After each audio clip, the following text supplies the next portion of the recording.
My Bharat દ્વારા આયોજિત ત્રિદિવસીય લાઈવ યુવા સંસદ કેમ્પનું સમાપન યુવાનોએ દેશના પ્રશ્નો પર કરી ધારદાર દલીલ।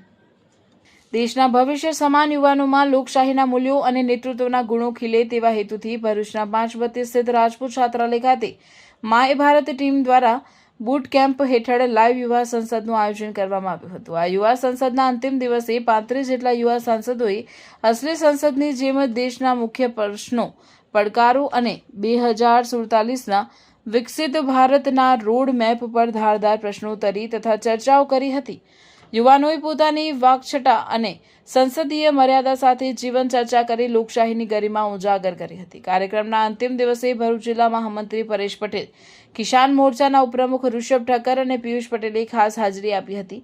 કાર્યક્રમની શોભા વધારી હતી। બૂટ કેમ્પના સફળ આયોજન બાદ ભાગ લેનાર તમામ યુવાનો અને વિજેતા બનેલી યુવા પ્રતિભાઓને મહાનુભાવોના હસ્તે એવોર્ડ તથા પુરસ્કાર આપી પ્રોત્સાહિત કરવામાં આવ્યા હતા। આ સમગ્ર કાર્યક્રમનું સફળ આયોજન માય ભારત ભરૂચના ઇન્ચાર્જ પવિત્ર કુમાર બિસ્વાલ, અલકા મેકવાન અને તેમની સમગ્ર ભારત ટીમ દ્વારા સંયુક્ત રીતે કરવામાં આવ્યું હતું। ભારત દેશના 1 લાખ યુવાઓ લીડરશિપમાં જોડાઈ, નેતાઓમાં જોડાઈ અને એના ભાગરૂપે 1 લાખ જે યુવાનો આપણે લીડરશિપમાં જોડવાના છે એના ભાગરૂપે આજે ભરૂચ જિલ્લામાં પણ 35 દીકરા દીકરીઓનું સંકલન થયું છે અને એ 35 દીકરા દીકરીઓને 20, 21 ને 22 3 દિવસથી અહીંયા આપણા રાજસ્થાનથી ને ગુજરાતના ત્યાંથી પણ શિક્ષકો આવીને આ લીડરશિપની તાલીમ આપી રહ્યા હતા અને આજે જ્યારે સત્ર સમાપન છે ત્યારે મને પણ અહીંયા મોકો મળ્યો છે યુવા વિદ્યાર્થીઓ સાથે આ લીડરશિપ કેમ્પમાં બૂથમાં જોડાવા માટે અને ખરેખર અમે જોયું છે આજે તો પાર્લામેન્ટનો અભ્યાસ જે રીતે દિલ્હીમાં પાર્લામેન્ટરી બોર્ડ બેસે છે એવી જ રીતેનો અભ્યાસ અહીંયા પણ ચાલે છે।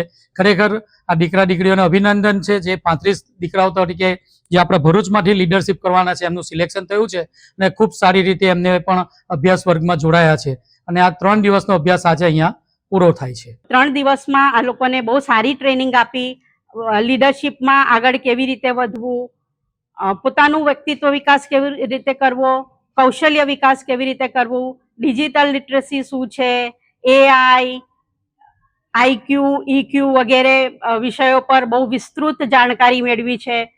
પૈસાનું મેનેજમેન્ટ કેવી રીતે કરવું, લીડરશિપના ભાગરૂપે આ બધી પ્રવૃત્તિઓ કરાવી।